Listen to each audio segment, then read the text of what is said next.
கேட்கிற ஒவ்வொரு ஜனங்களும் உணர்வடையத்தக்க உடைய வார்த்தைகள் கிரியை செய்ய வேண்டுமாய் உடைய கர்த்தருக்குள்ளாய் ஒப்பு கொடுக்கிறோம். நீர் பொறுப்பேற்றுக் கொள்ளும், மகிமைப்படும் இயேசுவின் வழியா கேட்கிறோம் எங்கள் நல்ல பிதாவே, ஆமென். ஹல்லேலூயா, ஹல்லேலூயா, ஹல்லேலூயா, ஹல்லேலூயா. இன்னைக்கு நம்ம பார்க்கும் பொழுது இந்த கொரோனா வைரஸ் COVID-19 2019 டிசம்பர்ல இருந்து இது பரவி கொண்டு இருக்கிறத நம்ம பார்த்து கொண்டிருக்கோம். முதல்ல சைனா நாட்டில் தான் பரவி கொண்டு இருந்தாலும் எனக்கு பல தேசங்கள், அதாவது ஒரு பர்சன் ஒரு நாட்டில் ஒரு சமுதாயத்துல பரவக்கூடிய இந்த வைரஸ் இன்னைக்கு நாம் பார்க்கும் பொழுது தேசம் முழுவதுமே பரவி கொண்டு இருக்கிறத நாம் பார்க்கிறோம். ஒரு நாட்டில் இருந்த சம்பவம் தேசம் முழுவதுமே இருக்கிறதுனால் இந்த முழுமைக்கும் காரணம் இது ஏதோ ஒரு அழிவின் காரணமாய் இருக்கிறது. இதை நாம் பார்க்கும் பொழுது ஒரு தேசம் மூடப்பட்டிருந்தால் அது நன்றாக இருக்கும், இல்ல ஒரு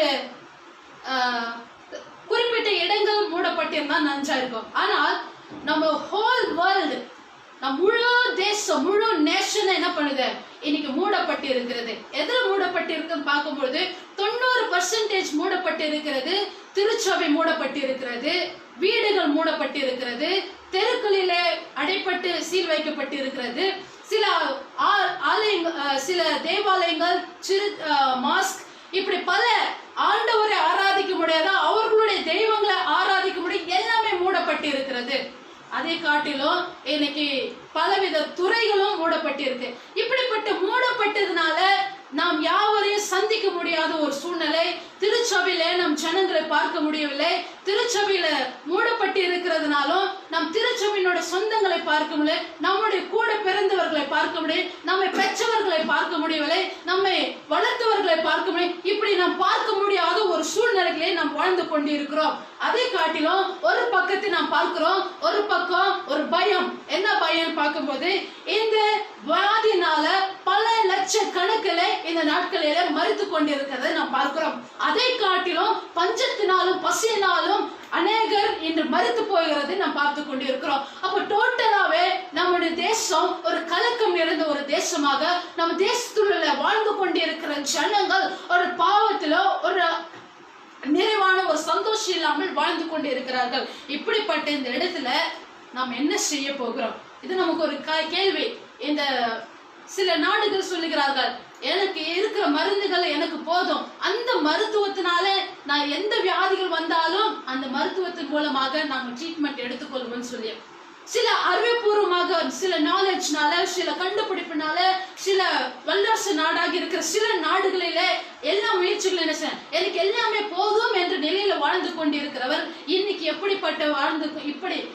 எப்படிப்பட்ட சூழ்நிலைகளை என்ன செய்யறாரு, நான் என்ன செய்ய வேண்டும் என்று சொல்லி பதட்டப்படுகிறதை நாம் பார்க்கிறோம். என்ன செய்ய போகிறோம்? இன்னைக்கு இருக்கிறதுக்கு இதுக்கு ஒரு தீர்வு கண்டிப்பா நமக்கு வேண்டும். நாம் ஜனங்களை பார்க்க வேண்டும், உறவினர்களை பார்க்க வேண்டும், பெற்றோரை பார்க்க வேண்டும், எல்லாவற்றையும் நாம் பார்க்க வேண்டும். நம்முடைய வேலைகள் தொடர வேண்டும், இது எல்லாமே இருக்க வேண்டும். யாருக்கு தெரியும்? இன்னைக்கு நமக்கு இந்த ஆலயத்தை மூடப்பட்டு இருக்கிறது. இன்னைக்கு ஆண்டவரை நாம் ஆராதிக்க முடியாமல் வீடுகளிலே நாம் பூட்டப்பட்டு நாம் ஆராதித்துக் கொண்டு இருக்கிறோம். ஆனால் ஆலயத்துல நாம் என்னைக்கு நாம போய் அந்த ஆலயங்கள் திறக்கப்படும், என்னைக்கு நாம சந்தோஷமா நாம ஆண்டவரை ஆராதிக்க முடியும்? அப்படிப்பட்ட தருணத்துல இன்னைக்கு நாம் நின்று கொண்டு இருக்கிறோம். யாருக்கு தெரியும்? இந்த நாட்கள் 1 மாதமா, இல்ல 2 மாதமா, இல்ல 1 வருடமா? யாருக்குமே தெரியாது.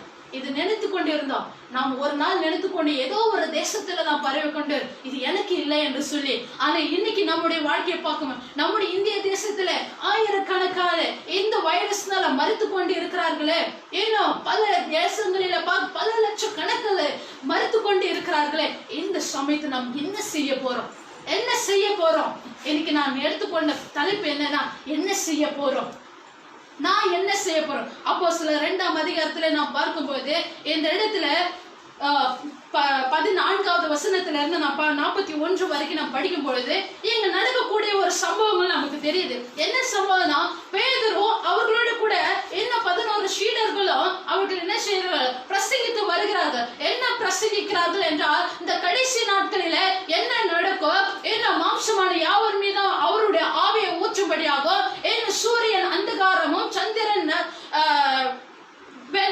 வெளிச்சம், சந்திரன் ரத்தமாகவும் மாறும் சொல்லி கடைசி நாட்களிலே நடக்கும். இதை சொல்லிக் கொண்டு இருக்கிற இயேசுவை நீங்கள் என்ன செய்தீர்கள்? மரித்து அவர் நீங்க கொஞ்சம் சிலுவையிலே அறையப்பட்டீர்கள் என்று வருகிற தேவனுடைய சுவிசேஷத்தை சொல்லிக் கொண்டு வருகிறவர்களே, நீங்க செய்கிறது என்ன என்பது தெரியாமல் அவர் மூலமாக பல காரியங்கள் நீங்க செய்து கொண்டு வருகிறேன். இதெல்லாமே தேவன் நம்முடைய காரியத்திற்காக செய்ய வேண்டும் என்று சொல்லி அவர்கள் பிரசங்கித்துக் கொண்டு வருகிறார்கள், பேதுருவும் இன்னும் சீடர்களும். ஆனால் இதை கேட்டு ஜனங்கள் அவர்கள் உணர்வு அடைந்தவர்களாக நான் என்ன செய்ய வேண்டும்? 37வது வசனத்தை படித்தோமானால், இதை அவர்கள் கேட்ட பொழுது இருதயத்திலே குத்தப்பட்டவர்களாகி என்ன செய்த? இருதயத்திலே குத்தப்பட்டவர்களாகி நான் என்ன செய்யணும்? பேதுரு மற்ற அப்போஸ்தலர்களை பார்த்து, சகோதரரே நாங்கள் என்ன செய்ய வேண்டும் சொல்லி அவர்கள் பதறுகிற காரியத்தை நாம் பார்க்கிறோம். இந்த இடத்துல நாம் கர்த்தருடைய வார்த்தைகளை கேட்டுக்கொண்டு இருக்கிற தேவ ஜனங்களே, இன்று இந்த மனிதர்கள் கேட்கிற காரியங்கள் அன்று சீடர்களை பார்த்தும் அப்போஸ்தலர்களை பார்த்தும் என்ன செய்ய வேண்டும் என்று கேட்கிற அவர்கள், இன்று நாம் கேட்கிறது அதே கேள்விதான். கர்த்தாவே, இன்னைக்கு இப்படிப்பட்ட சம்பவங்கள் நடக்கிறதே, இதுக்கு நான் என்ன செய்ய வேண்டும்? இது எப்படி முடிவடைய போகுது? இதுக்கு எப்படி பதில் கிடைக்க போகுது? இதுல நாம் எப்படி வாழ்ந்து கொண்டு இருக்கிற நான் இதுக்கு என்ன செய்ய வேண்டும் என்று சொல்லி நாம் ஒவ்வொருவரும் நினைத்து கொண்டு இருக்கிறோம். அதற்கு பிறகு பேதுரு அவர்களை நோக்கி சொல்றாரு, நீங்கள் மனம் திரும்புங்க சொல்லி சொல்றாரு. என்ன சொல்றாரு? மனம் திரும்புங்கள். கிறிஸ்தவர்களுக்கு முதல் அடிப்படையான வார்த்தை என்னன்னா மனம் திரும்புதல். கிறிஸ்து வந்திருக்கிற இந்த தேசத்துல வந்திருக்கிற நோக்கம் மனம் திரும்ப வேண்டும் என்பது.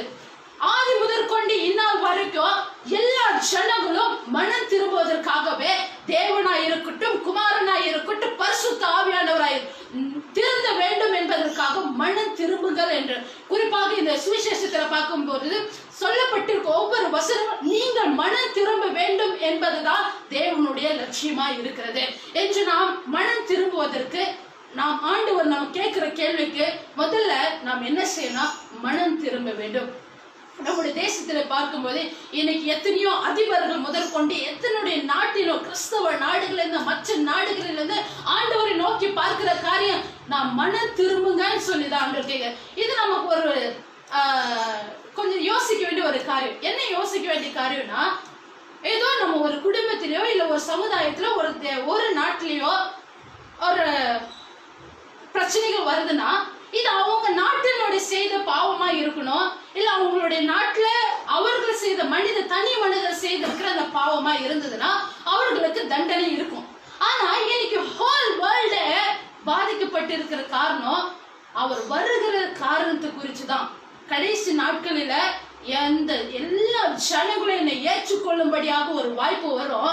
அந்த சமயம் என்ன செய்யணும்? என்னுடைய கோபம் அதிகரிக்கும். மனம் திரும்பி கேட்கிறவர்களுக்கு நான் என்ன செய்வேன்? எப்படிப்பட்ட காரியமா இருந்தாலும் அந்த நேரத்துல அந்த காரியத்தை நான் நீக்கி போடுவேன்னு சொல்லி சொல்றார். இங்க நான் பார்க்கும்போது படிப்பாத வசனம் கூட அப்போஸ்தலர் 3ஆம் அதிகாரம் 19 இருந்து 21 வசனம் கூட நம்ம படிப்போம். ஆனபடியினாலே கர்த்தருடைய சன்னிதானத்தில் இருந்து இளைப்பாறுதலின் காலங்கள் வரும்படிக்கு முன்னே குறிக்கப்பட்ட இயேசு கிறிஸ்துவை அவர் உங்களிடத்தில் அனுப்பும்படிக்கு உங்கள் பாவங்கள் நிவர்த்தி செய்யும் பொருட்டு நீங்கள் மனம் திரும்பி குணப்படுங்கள். 21வது வசனம், உலக தோற்றம் முதல் தேவன் தம்முடைய பரிசுத்த தீர்க்கதரிசிகளை எல்லாருடைய வாக்கினாலும் உரைத்தவர்கள் எல்லாம் நிறைவேற தீரும் காலங்கள் வரும் அளவும் பரலோகம் அவரை ஏற்றுக்கொள்ள வேண்டும். தெளிவாக சொல்லப்பட்டிருக்கிற ஒரு வார்த்தை என்னன்னா, நீங்கள் மனம் திரும்பி குணப்படுங்கள், கர்த்தருடைய சன்னிதானத்திலே இளைப்பாருங்கள். அவருடைய காலம் வந்துடுச்சு, முன்னே குறிக்கப்பட்டிருக்கிற எல்லா கால வசனங்களும் நிறைவேறி கொண்டிருக்கிறது. உங்கள் பாவங்களை நிவர்த்தி செய்வதற்காக நீங்க என்ன செய்யலாம்? மனம் திரும்புங்கள் சொல்லப்படுது. அப்போ இந்த தோற்றத்தின் முதற்கொண்டு இந்நாள் வரைக்கும் என்ன செய்யலாம்? பரிசுத்த தீர்க்கதரிசிகள் எல்லாம் உரைத்து வந்திருக்கிறார்கள் மனம் திரும்புங்கள் என்று சொல்லி. அதை நிறைவேற்றக்கூடிய காலங்கள் இது. சொல்லப்பட்டிருக்க தீர்க்கதரிசிகள் சொல்லப்பட்டிருக்கிற காலம் இது. சொல்லப்பட்டிருக்க தீர்க்க தரிசன வார்த்தைகள் நிறைவேறப்பட இருக்கிற காலங்கள் இது. அப்போ நாம் என்ன செய்யணும்? மனம் திரும்பி குணப்படுவதற்கு நாம் ஆண்டவர் சமூகத்துல ஒப்பு கொடுக்க வேண்டும். இந்த குணப்படாத இன்னைக்கு மனம் திரும்பாத ஜனங்களை நாம் பார்க்கிறோம். என்ன நாம் பார்த்து கொண்டு இருக்கிறோம்? எத்தனை ஜனங்களை நாம் பார்க்கிறோம்? இன்னைக்கு கிறிஸ்தவர்களா இருக்கட்டும், ஆண்டவரை அறிந்த ஜனங்களா இருக்கட்டும், அறியாத ஜனங்களா இருக்கட்டும், எத்தனை பேர் நம் மனம் திரும்பின ஒரு வாழ்க்கை நம்மால் வாழ முடிகிறது? நாம் நிறைய முறை நமக்கு திருச்சபையில கேட்டு இருக்கிறோம். இன்னும் ஒவ்வொரு முறையும் நாம் புதிதாக சுவிசேஷத்தை கேட்கும் போது மனம் திரும்புங்கள் என்று சொல்லி நாம் கேள்விப்பட்டு இருக்கிறோம். இன்றும் அனுதினமும் நாம் மன திரும்புதல் வார்த்தையை கேட்டிருக்கோம். ஆனால் நம்முடைய வாழ்க்கையில மனம் திரும்பின வாழ்க்கை நமக்குள்ளாக இருக்கிறதா? அப்ப நாம் என்ன செய்ய போகிறோம்? ஆண்டவருடைய சமூகத்துல நம் மனம் திரும்பின ஒரு வாழ்க்கையை நாம் வாழ வேண்டும். இன்னும் நாம் பார்க்கும்போது அதே அப்போஸ்தலர் 26ஆம் அதிகாரம் 20வது வசனத்துல நாம் பார்க்கும்போது அங்க தேவனுடைய ஆலோசனையில் ஒன்றியும் அப்போஸ்தலர் 26:20வது வசனம். முன்பு தமஸ்குவிலும் எருசலேமிலோ யூதேய தேசம் எங்கும் உள்ளவர்களிடத்திலோ பின்பு தேவனிடத்திற்கு மனம் திரும்பி குணப்படவும் மனம் திரும்புவதற்கு ஏற்ற கிரியைகளை செய்ய வேண்டும் என்று அறிந்தேன் சொல்றார்.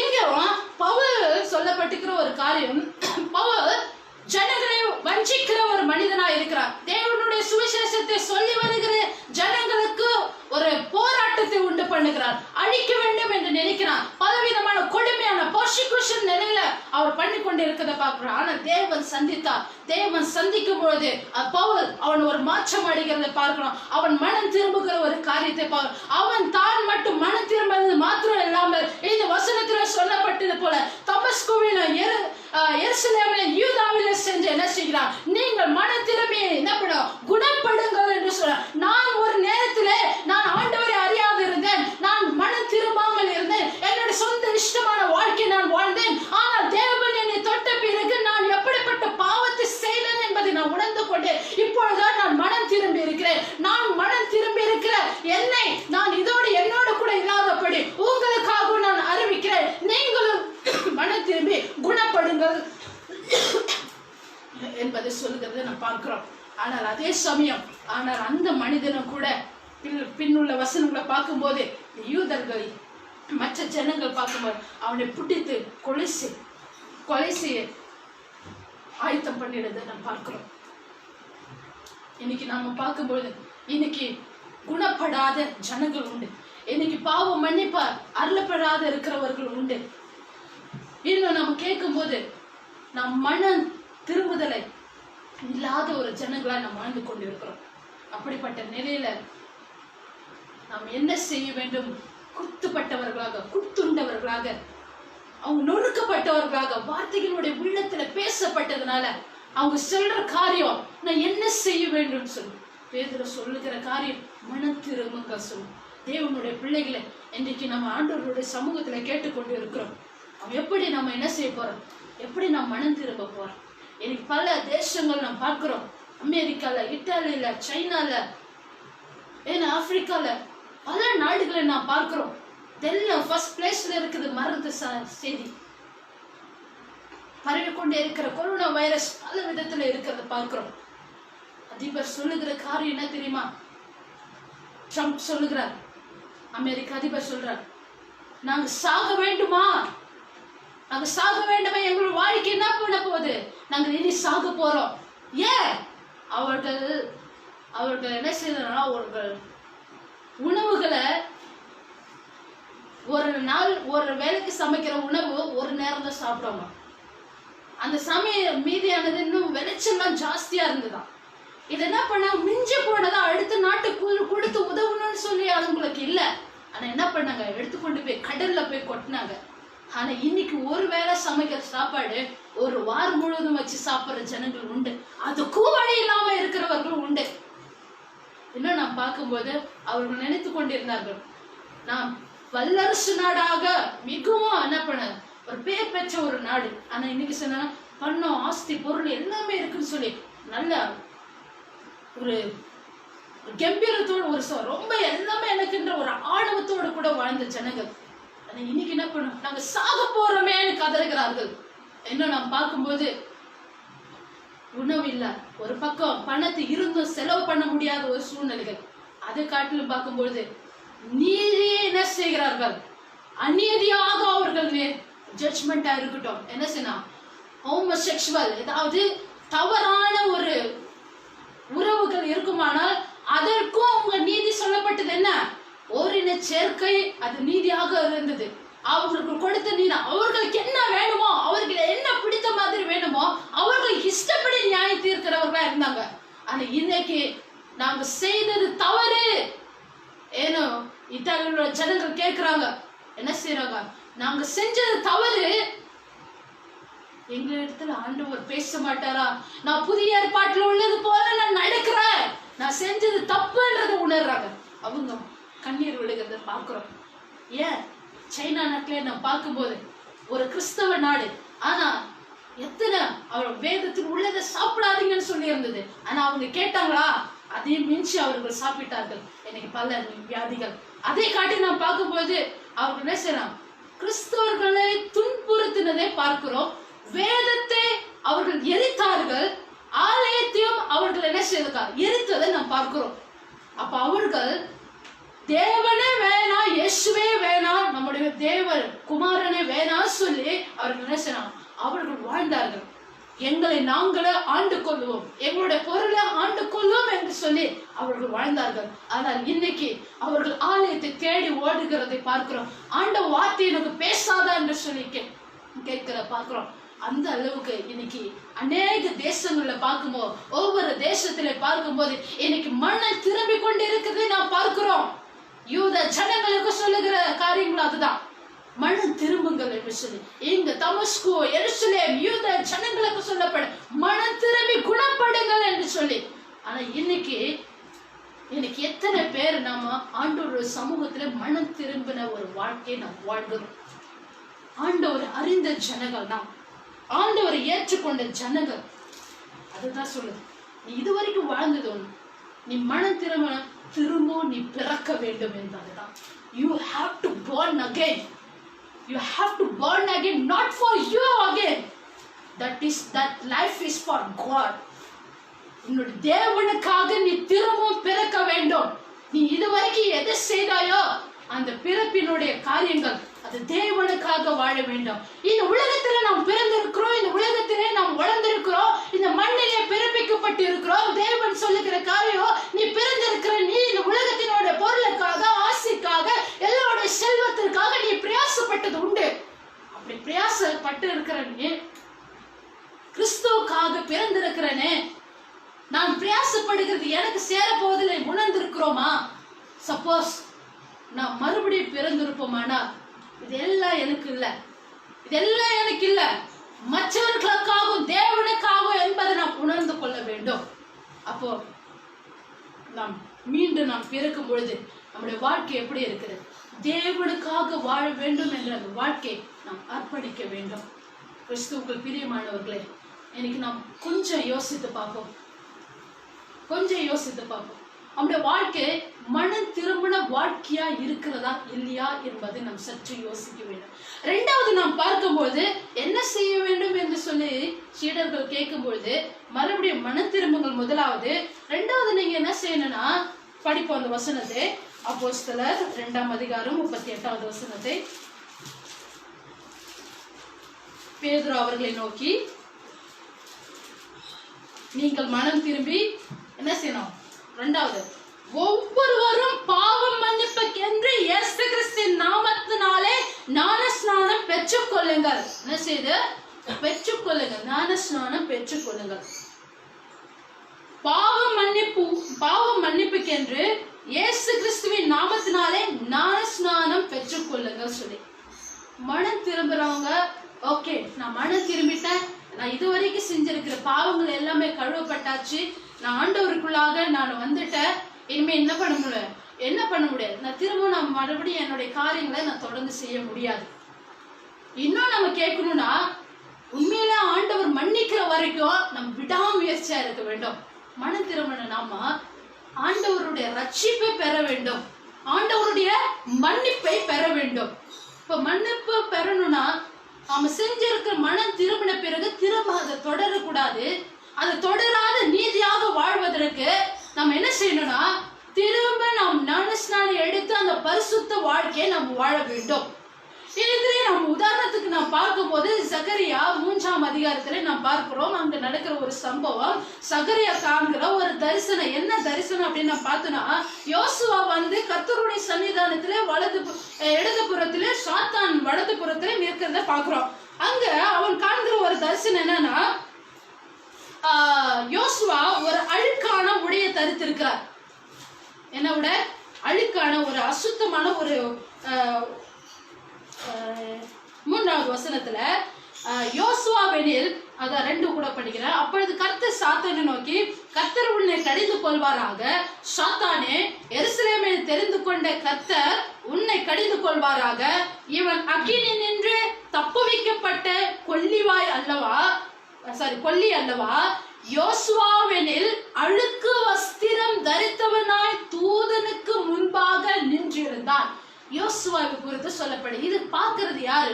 சகரியா என்னும் தீர்க்கதரிசி பார்க்க ஒரு தரிசனத்தை பார்க்கிறார். முதல் வசனத்தை பார்க்கும்போது கண்டுட்டு இருக்கிற மாதிரி சொல்ல என்ன காண்பித்தார். அவர் பிரதான ஆசாரனாக யோசுவாவை எனக்கு காண்பித்தார் சொல்லி காண்பித்தார்னா அது ஒரு தரிசனம். அவர் பார்த்து கொண்டிருக்கிறார். என்ன பார்க்கிறார்? அழுக்கு வஸ்திரம் தரித்து கொண்டிருக்கிறாரு.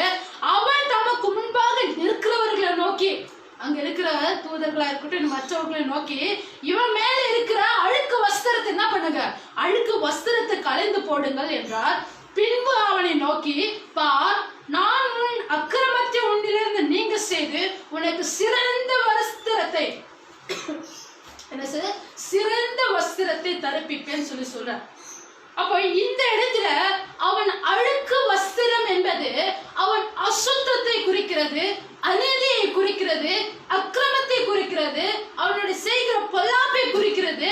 இன்னும் அசுத்தமா எல்லாமே என்ன செய்ய அவனுடைய அந்த அழுக்குன்னு சொல்லும்போது பலவிதமான பாவ காரியத்தை குறிக்கிறது.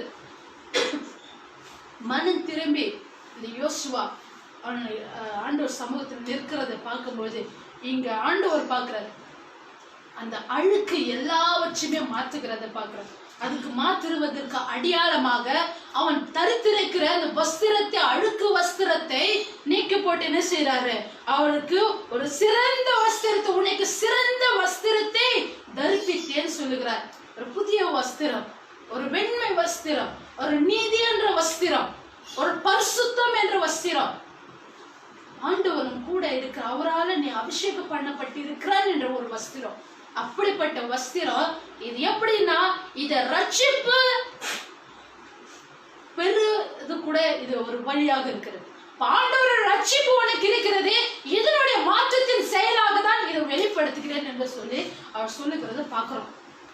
இன்னைக்கு மனம் திரும்ப நாமும் கூட அநேகர் அழுக்கு வஸ்திரத்தை தரித்து கொண்டு இருக்கிறோம். எப்படி இருக்கிறோம்? அழுக்கு வஸ்திரத்தை தரித்து கொண்டு இருக்கிறோம். இன்னைக்கு ஆலயங்கள் மூடப்பட்டு இருக்கிறது. நான் என்ன செய்ய மாட்டேன், ஏதோ ஒரு நேரத்துக்கு நான் போவேன், ஏதோ ஒரு கடமை கிறிஸ்தவனா நான் வாழ்ந்தேன், என்னை மூடப்பட்டு இருக்கிறது. கவலை கிடையாது, நிறைய பேருக்கு கவலையே கிடையாது. நிறைய பேர் இந்த நேரத்தை பயன்படுத்தி கொள்றது இல்ல. நம்ம கேள்விப்பட்டோம், எத்தனை பேர் இந்த நேரத்திற்குள்ள தூங்கி கொண்டு இருக்கிறவர்கள் உண்டு. எத்தனை பேரு இன்னைக்கு நம்ம இஷ்டம் ஆன்லைன் தான் இருக்கு, மெசேஜ் தான் இருக்கு, அவன் கர்த்தருடைய வார்த்தை இருக்குது, நம்ம இஷ்டம் எந்த நேரத்தில் நான் எழுந்திருக்கிறோம் அந்த நேரத்தில் நான் பார்த்தா போதும் அப்படின்னு இருக்கிறவங்க கூட எத்தனை பேர் இருக்கிறோம். இன்னைக்கு அப்படிப்பட்ட அழுக்குடைய மனதுடையவராக இன்னைக்கு நிறைய பேர் இருக்கிறோம். ஏன் நம்ம வீட்டுல நம்ம என்ன செய்யும், ஒருத்தர் தான் இன்னைக்கு பாக்குறோம் இணையதளத்தின் வழியாக இல்ல நேர்ல. ஆனா மத்த நம்ம கூட நம்ம பெற்றவங்க, நம்மளோட சகோதரர்கள், நம்மளுடைய சகோதரிகள், அவங்களுடைய நிலை என்ன, அவர்கள் எப்படி இருக்கிறாங்க? இன்னைக்கு தான் மட்டும் ரட்சிக்கப்பட்டா போதுமா, மற்றவங்களுடைய நிலை என்னன்னு. இன்னொரு பக்கம் பார்த்தா தூக்கம், இன்னொன்னு விதவிதமான சமையல் செஞ்சு சாப்பிட்றவங்க உண்டு. அது தப்பு இல்லை, நான் சொல்றேன் ஓகே. இன்னும் நம்ம சொல்லும் போது நிறைய ஆப் டவுன்லோட் பண்ணி ஒருத்தருக்கு ஒருத்தர் பேச முடியல, பேசுறதுக்கு தப்பு கரெக்டு தான், இல்லைன்னு சொல்லல, எல்லாம் உறவுகள் வேணும்.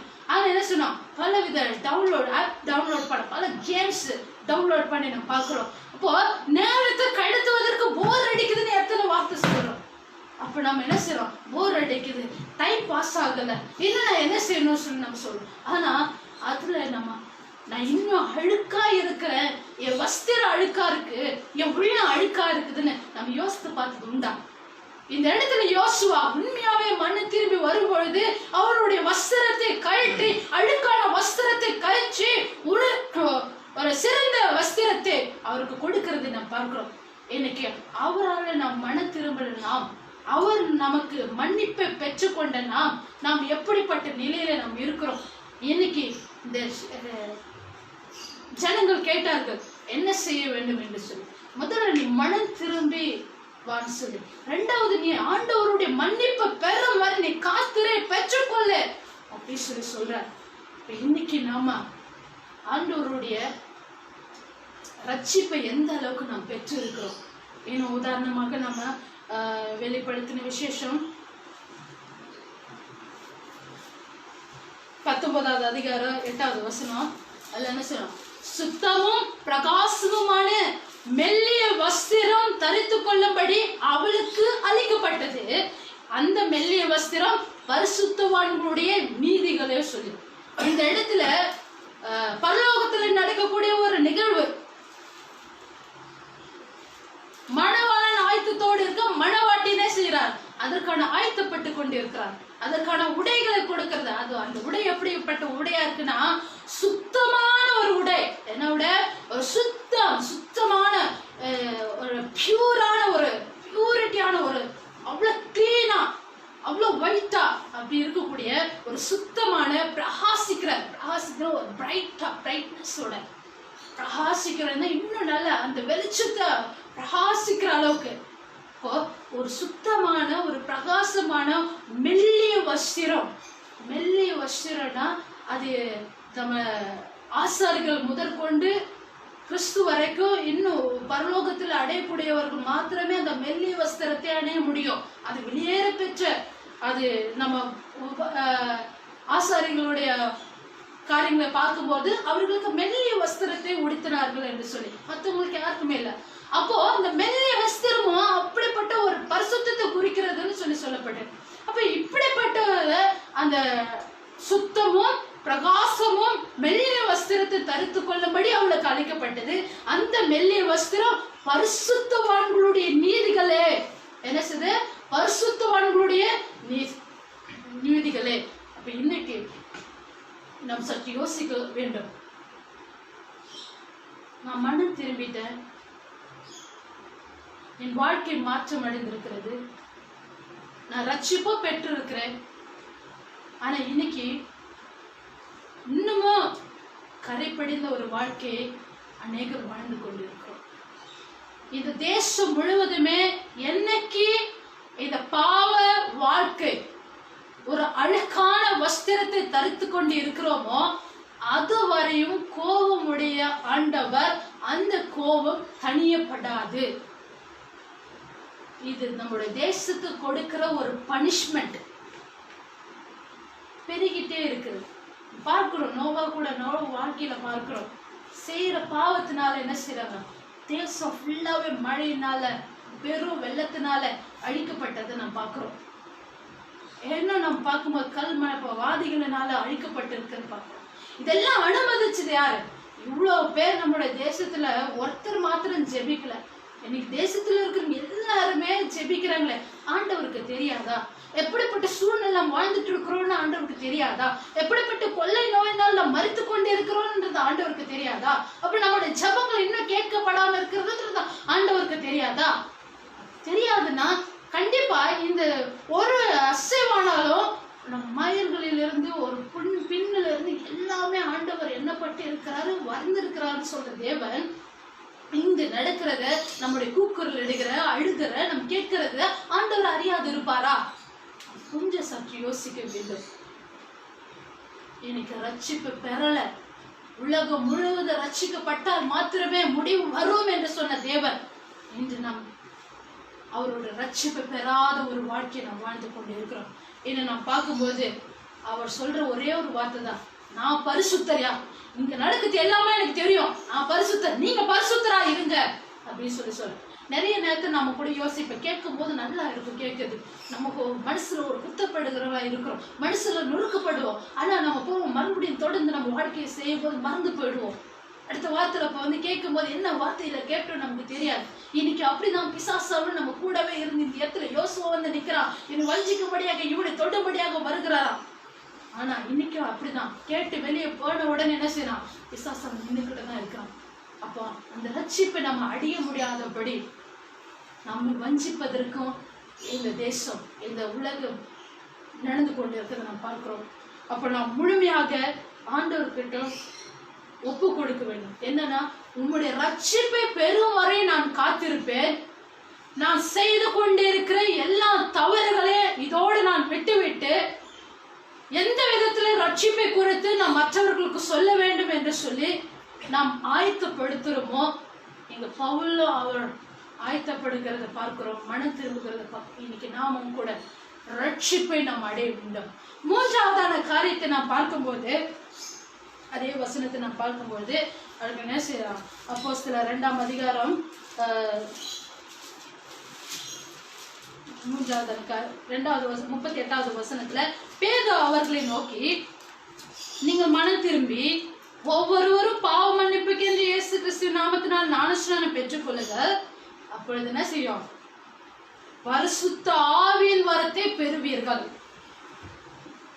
இந்த இடத்துல பரிசுத்த ஆவியின் வரத்தை பெறுவீர்கள் என்று நான் பார்க்கும்போது, இந்த பரிசுத்த ஆவியானவர் ட்ரினிட்டி காட் இல்லையா, நமக்கு பரிசுத்த ஆவியானவர் பெற்றுக்கொள்ள வேண்டும். நீ என்ன செய்யனா, நீ ரட்சிப்பு அடைந்தத கடைசி வரைக்கும் நீ சொந்த ரட்சகராக இயேசுவை நீங்கள் ஏற்றுக்கொள்ள வேண்டும்.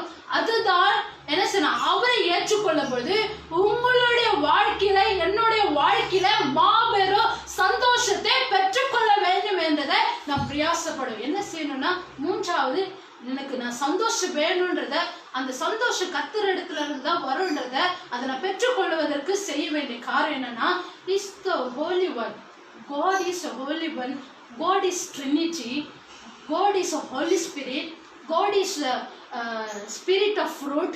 இப்படி பல பெயர்களை கொண்டு இருக்கிறது. நம்ம என்ன செய்யறோம்னா, இங்க வரன்னு சொல்லி சொல்லும் போது, இன்னைக்கு போதகர்களாக இருக்கட்டும், இன்னும் பெரிய பிஷப்பா, இன்னும் மற்றவர்களா இருக்கட்டும், இன்னைக்கு இந்த தாளந்துகளை பயன்படுத்த முடியாமல் இருக்கிறாங்க. மோஸ்ட்லி நம்ம திருச்சபைகள் தான் பயன்படுத்த முடியும், விசுவாசிகள்லாம் நம்ம பயன்படுத்த முடியும்.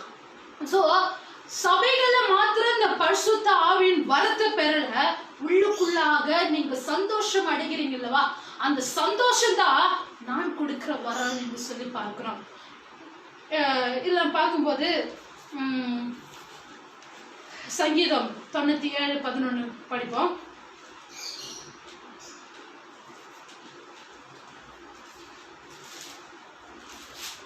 சங்கீதம் 97:11, நீதிமானுக்காக வெளிச்சமும் செம்மையான இருதயத்தாருக்காக மகிழ்ச்சியும் விதைக்கப்பட்டிருக்கிறது. இன்னும் மேலுள்ள கீழுள்ள வசனங்களை பார்க்கும்போது, கர்த்தரே பூமியின் முழுவதுக்கும் உன்னதமானவர், எல்லா தேவர்களிலும் நீர் மிகவும் உயர்ந்தவர், கர்த்தரில் அன்பு கூறுகிறவர்களே தீமையை வெறுத்து விடுங்கள். என்ன செய்ய, தீமையை வெறுத்து விடுங்கள், அவர் தம்முடைய பரிசுத்தவான்களின் ஆத்துமாக்களை காப்பாற்றி. இந்த காரியம் தான் என்ன செய்ய, தீமையை நீக்கிவிடு வெறுத்து விடுங்கள்னா அதுதான் மன திரும்புங்கள். ரெண்டாவது, தம்முடைய பரிசுத்தவான்களின் ஆத்துமாக்களை காப்பாற்றி ரட்சிப்பு, அதுதான் ரட்சிப்பை விளக்குகிறது. இந்த ரட்சிப்பை விளக்குது. அது என்ன செய்ய, துன்மார்க்கரின் கைக்கு அவர்களை தப்பு வைக்கிறார். நீதிமானுக்கு எப்படி இருக்கும், எப்பொழுது நம்ம மனம் திரும்பும் போது, ரட்சிப்பு அடையும் போது நம்ம எப்படிப்பட்டவர்களா ஆகுறோம், நீதிமான்களா மாறுறோம், ரைச்சியஸ் பர்சனா மாறுறோம். எப்படி ரைச்சியஸ் ஹோலியா மாறுறோம், என்ன ஜஸ்டிஸ் உள்ளவர்களா மாறுறோம், நீதி வழங்குகிறவர்களா மாறுறோம். என்ன செய்யணும், நம்ம ஒரு இப்படி நீதியாக இருக்கும் பொழுது நமக்கு என்ன செய்யணும், வெளிச்சத்தையும் செம்மையான இருதயத்திற்கான மகிழ்ச்சி என்ன பண்ணும் தர முடியும் என்பதை சொல்லப்படுகிறது. இன்னைக்கு இந்த கொரோனா வைரஸ்னால தேசமே ஒரு பயத்துல தான் இருக்கு. என்ன பயம் அப்படின்னு நம்ம பார்க்கும்போது, என்ன நடக்கும், இந்த மரணம் என் வாழ்க்கையில வந்து இந்த வைரஸ் என்ன தாக்குனா என்ன நடக்கும் அப்படின்னு சொல்லி நம்ம பல பேர் பயந்து கொண்டு இருக்கிறோம். ஆனா ஆண்டவருடைய வார்த்தை இந்த நாளில உங்களுக்கு உணர்த்துகிற காரியம் என்னன்னா, அதை குறித்து பயப்படாதீங்க. ஏன்னா ரட்சிக்கப்பட்டவர்கள் இந்த சீடர்கள் இல்லையா, மன திரும்பினவர்கள் சீடர்கள். ஆண்டவருடைய வார்த்தைகளை சொல்லும் வரைக்கும் இவர்கள் என்ன செய்யறாங்க, ஒரு நீதியை வழங்கி கொண்டு வருகிற இந்த ஜனங்கள் ஒவ்வொரு சீடர்களையும் பார்க்கும்போது தெருக்களில இழுத்து கொண்டு போய் மரணத்தை கொடுத்தார்கள், சாகடித்தார்கள். சில பேருடைய வாழ்க்கையில கொதிக்கிற எண்ணெயில, நம்ம யோவான்லாம் கொதிக்கிற எண்ணெயில போட்டு என்ன செய்யறாங்க, சாகடிக்கணும்னு நினைச்சாங்க. ஆனாலும் அவர் அதுல செத்து போல, உடனே தூக்கி பத்ம தீவுல போட்டாங்க. அங்கதான் வெளிப்படுத்தின விசேஷத்தை எழுதினாரு. பேதுரு என்ன செய்றாங்க, பேதுரு சிலுவையில தலைகீழாக சிலுவையில அறையப்பட்டார்கள். யாக்கோபு ஒரு உச்ச நிலையில இருக்கிறவர்களை தள்ளி கீழே போட்டு என்ன செய்யணும், அப்பயே சாகல போட்டு என்ன பண்ணாங்க, அடிச்சு சாகடிச்சாங்க. பவுல் என்ன பண்ணாங்க, அவர் தலைய வெட்டி போட்டாங்க. தலைய என்ன பண்ணாங்க, வெட்டி போட்டு பிரிச்சு தகர்த்து போட்டு என்ன செய்யணும், சாகடிச்சாங்க. இது போல பல சீடர்கள் என்ன செஞ்சிருக்கிறாங்க, அவருக்கு விட்டாங்களா? மன திரும்பினவங்க, ரட்சிப்பு பெற்றவங்க, நீதியை குறித்து பேசினவங்க, அவர்கள் மறித்தார்களே. ஆனாலும் கடைசி வரைக்கும் எந்த யாக்கோபு நினைக்கிறீங்க, யாக்கோபு ஒரு மரத்துல தூக்கிலிடப்பட்ட ஒரு நிலையில இந்த இடத்துல இருந்து நீ பிரசங்கி என்று சொல்லுறார். அந்த இடத்துல இருந்து கூட கர்த்தருடைய வார்த்தை கடைசி வரைக்கும் பேசி அவர் மறிக்கிறத பார்க்கிறோம். இன்னைக்கு நடக்கிற இந்த மரணம் நம் வாழ்க்கையில அணுகாது. சப்போஸ் அது அணுகினாலும் சந்தோஷமாய் நாம் ஏற்றுக்கொள்ள வேண்டும். இன்னைக்கு நாம் பயந்து கொண்டு இருக்கிறோம். இது காரணம் என்ன தெரியுங்களா? வெளிப்படுத்தின விசேஷம் 6ஆம் அதிகாரத்துல 4ஆம் முத்திரை உடைக்கிறது ஒரு காலம், ஒரு காலம். 4ஆம் முத்திரை இயேசு கிறிஸ்துனுடைய கையில் இருக்கக்கூடிய இந்த முத்திரையை 4ஆம் முத்திரை உடைக்கிறது ஒரு சம்பவம். இந்த 4ஆம் முத்திரை உடைக்கும் பொழுது நடக்கிற சம்பவம் என்னன்னா, அதுக்கு பெயர் மரணம். நாம் தியானித்தோம் கடந்த நாட்களில. மரணம் பாதாளம் பின்னாடி வருது. அது மட்டும் இல்ல, அந்த ஸ்தூலன் வருதுன்னா மரணம், சாவு, பஞ்சம், என்ன வெட்டு குத்துகள், பட்டயத்தினால கொலை செய்யுது, இப்படி பல நிகழ்வுகள் நடக்கும். ஆனா இந்த சம்பவங்கள் தான் இன்னைக்கு நடக்குது. பல மரணங்கள், பட்டயம் ஊடுருவுறத பாக்குறோம். என்ன பார்க்கும்போது சாவுனால மறுக்கிறத, சாவு, பஞ்சம். இன்னைக்கு எத்தனை பேர் என்ன செய்யறான், ஏதோ நமக்கு போன மாசம் சம்பளம், இந்த மாசம் சம்பளம் எப்படி அட்ஜஸ்ட் பண்ணிட்டு இருக்கோம். எத்தனை பேர் பஞ்சத்துல அடிபட்டு இருக்கிறாங்க. நான் ஏற்கனவே சொன்னேன், அமெரிக்கால என்ன சொன்னா, உணவுகளை கொட்டு அந்த ஜனங்கள் இன்னைக்கு உணவு ஒரு வாரத்துக்கு வச்சு, நாங்க இன்னும் கொஞ்ச நாள், இன்னும் ஒரு மாதம் இந்த நாட்கள் நீடிக்குமானா நாங்க மறுத்து போவோம், பஞ்சத்தினால மறுத்து போவோம் அப்படின்னு சொல்லி கதறுகிறார்கள். அதே சமயம் இன்னைக்கு இருக்கிற அரசாங்கத்துல எவ்வளவு பணம் இருக்குது, எவ்வளவு நமக்கு கொடுத்து உதவ முடியும். அதே இன்னும் ஒரு மாசம் 2 மாசம் ஆச்சுன்னா நம்முடைய நிலை என்ன ஆகும்? நாமும் அதே பஞ்சத்துலதான் அடிப்பட வேண்டியதா இருக்கும். ஆனாலும் என்னை கர்த்தர் சொல்லுகிற வார்த்தை என்னன்னா, அப்படிப்பட்ட மரணத்தை குறித்து நீங்கள் பயப்படுவீர்களானா, உங்களுக்கு போதுமானது தேவை இல்லைன்னு சொல்லி நீங்கள் கலங்கி கொண்டு இருப்பீங்கன்னா, நீங்கள் என்ன செய்யுங்க, நீங்க கர்த்தருக்குள்ளாக சந்தோஷம் அடையுங்கள் என்று சொல்லுகிறார். இது நடக்க வேண்டிய ஒரு சம்பவம், இது நடந்து கொண்டு இருக்கிறது. இது ஃபுல்ஃபில் ஆக வேண்டும். என்ன ஆண்டவர் சொல்லி உங்களுக்கு நமக்கு ப்ராமிஸ் பண்ணி இருக்கிறாரோ, என்ன இந்த நடக்க வேண்டும் என்று சொல்லி இருக்கிறதோ, அதெல்லாம் நிறைவேறி கொண்டு இருக்கிறது. இதை நானும் தடுக்கவே முடியும். கர்த்தர் மாத்திரமே இந்த காரியத்தை நிறைவேற்றி கொண்டுட்டே இருக்கிறார். நிறைவேற்றி கொடுத்திருக்கிறவர் நீதிமான்களுக்கு அவர் மகிழ்ச்சியை கொடுக்கிறவரா இருக்கிறார். இன்னும் ஒரு கடைசியா ஒரு வசனத்தை கூட நான் படிச்சு நிறைவு செய்யற. யாக்கோபு 4ஆம் அதிகாரம் 14வது வசனத்தை கூட படிங்க.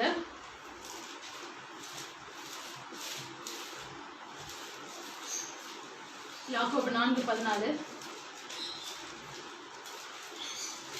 நாளைக்கு நடப்பது உங்களுக்கு தெரியாது. உங்கள் ஜீவன் எப்படிப்பட்டது, உங்கள் ஜீவன் எப்படிப்பட்டது, கொஞ்ச காலத்தில் தோன்றி கொஞ்ச காலம் தோன்றி பின்பு தோன்றாமல் போகிற புகையை போல் இருக்கிறது. தோன்றாமல் போகிற புகையை போல் இருக்கிறது. நம்முடைய வாழ்க்கை இதுதான். கடைசியாக சொல்றதுதான், நாளைக்கு நடப்பது என்னன்றது நமக்கு தெரியாது. என்னது என்ன நமக்கு தெரியாது. நம்ம அப்படிதான் நினைச்சிட்டு இருந்தோம். எங்கேயோ வந்துச்சுன்னு சொல்லிட்டு ஜாலியா இருந்தோம். நானே கிண்டல் பண்ணேன். ஒரு பொண்ணு மாஸ்க் போட்டுட்டு இருந்தது, சானிட்டரி யூஸ் பண்ணது நான் கிண்டல் பண்ணேன். ஆலயத்துக்கு இப்படி வராங்களே சொல்லி. ஆனா இன்னைக்கு நம்ம அப்படிதான் இருக்கிறோம். நான் கிண்டல் பண்ணேன். நமக்கு எங்க வரப்போகுது, ஏன் அவனுக்கு அவ விசுவாசம்னு சொல்லி நான் சொன்னேன். ஆனா இன்னைக்கு நம்ம அதை அழிஞ்சிட்டு போற வேண்டியது. இன்னைக்கு நம்ம வாழ்க்கைய என்ன பண்ணுவோம், நம்ம வராதுன்னு நினைச்சிட்டு இருக்கிறோம். இன்னைக்கு நம்ம அணிந்துட்டு கொண்டு இருக்கிற நம்ம நிலையில நாளைக்கு என்ன நடக்கும் நமக்கு தெரியாது. ஒட்டுமொத்தமா சொல்லு, கார் பங்கு நம்மளோட தேசம், கார் பங்கு ஜனங்கள் மரணம் அடைவார்கள் சொல்லி. சோ அது அடைந்துதான் ஆக வேண்டும். மறுத்து இன்னும் லட்சக்கணக்கு, இன்னும் கோடிக்கணக்குல கூட ஒரு மரணம் ஏற்படலாம், தெரியாது. ஆனா நாளைக்கு என்ன நடப்பது தெரியாது. இப்ப தெரியாது இருக்கிற நம்ம என்ன செய்யறோம், உங்களுக்கு ஜீவன் எப்படிப்பட்டதுன்னு தெரியாது. நம்மளோட ஜீவன் எப்படிப்பட்டதுல இதுல ஒரு நல்லவனுக்கு குளிச்ச ஒரு வார்த்தை, கொஞ்ச காலம் தோன்ற பின்பு தோன்றாமல் இருக்கிற புகையை போல என்ன செய்யற நம்முடைய வாழ்க்கை இருக்குதுன்னு சொல்லுது. எப்படி இருக்குன்னா, புகையை நாம் பார்க்கிறோம். அந்த புகை என்ன செய்யுது, திடீர்னு ஒரு பத்திட்டு எரியுதுன்னா அது என்ன பண்ண அணைக்கிறோம். அந்த புகை கொஞ்ச நேரத்துல என்ன பண்ண அணைஞ்சு போ. நம்முடைய வாழ்க்கையும் பூமியில் அப்படிதான். இன்னைக்கு நம்ம தோன்றுகிறோம், ஏதோ காரியங்களை செய்கிறோம், மறுபடியும் மறுத்து போறோம், திரும்ப ஜெனரேஷன். ஆனா இன்னைக்கு ஒரு சில தீர்க்கதரிசிகள் கூட சொல்லுகிறார்கள், இந்த ஜெனரேஷன் நம்மோட கூட லாஸ்ட் முடியுது, இனி வர ஜெனரேஷன் இருக்காதுன்றாங்க. அது எனக்கு தெரியாது, இது சொல்லப்பட்டு இருக்கிற வார்த்தைகள். இன்னைக்கு பல தீர்க்க தரிசன வார்த்தைகள் நிறைவேற்றப்பட்டு கொண்டு இருக்கிறது. ஸோ நம்ம என்ன செய்யணும்னு சொல்லி குத்துண்டவர்களாக மனம் திரும்ப வேண்டும். ரெண்டாவது, ஆண்டவரோட ரட்சிப்பை பெறும் வரையோ அவர்கிட்ட நாம் மன்னிப்பு கேட்க வேண்டும். இந்த காரியத்தை நாம் பார்க்கும்போது, இந்த மன்னிப்பு பெறணும்னா இந்த பூமியில் இல்லை, நம்முடைய ஆஸ்திகள் எல்லாம் பூமியில் இல்லை, சொந்த பந்தங்கள் பூமியில் இல்லை, நம்ம எதுவுமே இந்த பூமியில் இல்லை. ஒரு வசனம் இருக்கு, பிணம் எங்கேயோ கழுது அங்கே, உன்னுடைய ஆஸ்தி எங்கேயோ உன்னுடைய இருதயம் அங்கே. நமக்கு எல்லாமே எங்க இருக்கு, பரலோகம். அந்த பரலோகத்தில் நம்முடைய நினைவுகளும் இருக்க வேண்டும். நம்முடைய ஜீவ புஸ்தகத்திலே நம்முடைய பெயர்கள் இருக்கிறதற்கு நம்முடைய இருதயமும் அங்கு இருக்க வேண்டும் என்பது, அதுதான் மன்னிப்பு, அதுதான் ரட்சிப்பு சொல்லப்படுகிறது. மூன்றாவது, இந்த இடத்துல சாவு என்பது நிச்சயம். அது இன்னைக்கோ நாளைக்கோ யாருக்கோ எப்படியோ நடக்க வேண்டியது. ஆனா அந்த ஒரு காரியத்தை நாம் மனதுல வச்சு நம்ம என்ன பண்ணக்கூடாது, நம்முடைய வாழ்க்கை இந்த வாழ்க்கையை என்ன பண்ணக்கூடாது, நம்ம ஒரு துக்கமாய் நாம் வாழாதபடி இந்த சந்தோஷத்தை பரிசுத்த ஆவியானவர் திரியேக கடவுள் மட்டும்தான் நமக்கு கொடுக்க முடியும். அது கொடுப்பதற்கு, அதை பெற்றுக்கொள்வதற்கு நாம் முயற்சி செய்வோம். இவ்விதமாக கர்த்தர் இந்த நாளிலே இந்த வார்த்தைகளை ஆசீர்வதிப்பாராக. இதை கேட்டுக்கொண்டு இருக்கிற அனைவரும் ஆண்டவர் சொல்லுகிற வார்த்தையின்படி நாம் நடப்போம். இன்னும் நமக்கு தேவையில்லாத நேரத்தில் ஒதுக்கி வைத்து விட்டு ஆண்டவருடைய சமூகத்திலே இன்னும் அதிகமாக காத்திருப்போம். முடிந்த வரைக்கும் ரட்சிப்பு வழியை அடுத்தவர்களுக்கு சொல்லுவோம். அடுத்தவர்களை நாமும் ரட்சிக்கப்பட்டவர் நாமும் ஆண்டவர் சமூகத்தில் நெருங்கி ஜீவிக்க வேண்டும் என்பதை கர்த்தர் இந்த நாளிலே உணர்த்தக்கூடிய ஒரு வார்த்தை. இதை கேட்டுக்கொண்டு இருக்கிறவர்கள் கர்த்தர் இன்னும் உங்களை ஆசீர்வதிப்பார். இன்னும் உங்களுக்கான எல்லா கேட்க முடியாத காரியத்திலிருந்து நம்மை விடுவித்து, நானும் ஒரு நாள் பயந்து கொண்டுதான் இருந்தேன். ஆனா இப்பொழுது நான் ஒரு தெளிவடைஞ்சிட்டேன். ஏன்னா ஆண்டவர் என்னோட கூட பேசியிருக்கிறார். நான் எப்படிப்பட்ட பயத்துல இருந்தேன், எதை குறிச்சுனால பயம். பல முறை பாஸ்டர்கிட்ட சொல்லிட்டேன், இப்ப அழிவு வந்ததுன்னா எப்படி இருக்கும், இப்ப கிறிஸ்து வந்தாருன்னா எப்படி இருக்கும், இந்த வைரஸ் என்ன தாக்குனா எப்படி இருக்கும், நாங்க பிரிய வேண்டியதா இருக்கோமா, சாவு அப்படின்னு சொல்லுவாரு. ஆனா அந்த வார்த்தை எனக்கு தைரியப்படுத்தல. கர்த்தருடைய வார்த்தை எனக்கு தைரியப்படுத்தி இருக்கிறது. எதை குறிச்சு பயப்படாது, நேரிட வேண்டியது நடக்க வேண்டியது எல்லாமே, ஆனா நீதிமான்களுக்கு சந்தோஷத்தை கொடுப்பேன் என்று சொல்ல. அவ்விதமாக இனி கர்த்தர் எதை குறிச்சும் பயப்படாத, கலங்காத தைரியத்தோடு கூட எது நடந்தாலும் நடக்கட்டும்னு சொல்லி. ஆனா நம்ம செய்ய வேண்டியது மனம் திரும்பி அவருடைய மன்னிப்பை நாம் பெற்றுக்கொள்ள வேண்டும் என்பதை அதை நம் நினைவில் கொண்டு ஒவ்வொரு நாளும் ஆண்டோட சமூகத்தில் நாம் நிற்போம். கர்த்தர் வார்த்தைகளை ஆசீர்வதிப்பாக. நம் கண்களை மூடி நாம் ஜெபம் செய்வோம். இயேசுவே, உம்மை நன்றியோடு உம்மை துதிக்கிறோம் அப்பா. எங்களோடு கூட நீர் பேசியிருக்கிறீர், அதற்காக உமக்கு நன்றி செலுத்துகிறோம். இதுவரையும் நான் என் உள்ளத்திலே ஒரு மாறுபாடான ஒரு வாழ்க்கை நான் வாழ்ந்தது உண்டு. பெயர் கிறிஸ்தவனாய் வாழ்ந்தது உண்டு. ஏதோ கடமைக்கு ஆலயத்திற்கு வந்தது உண்டு. இதுக்கு கூட வழி இல்லாம இந்த நாளிலே நான் திண்டாடுகிறதை பார்த்து மனதுருகுவீராக. இதோ இதை கேட்டுக்கொண்ட ஒவ்வொரு ஜனங்களும் உணர்வடையத்தக்கதாக உம்முடைய மன்னிப்பை வழங்கும்படி உம்முடைய கருத்துக்களை ஒப்புக் கொடுக்கிறோம். தேவன் தாமே எங்களுடைய கண்ணீர்களை எல்லாம் மாற்றுவீராக.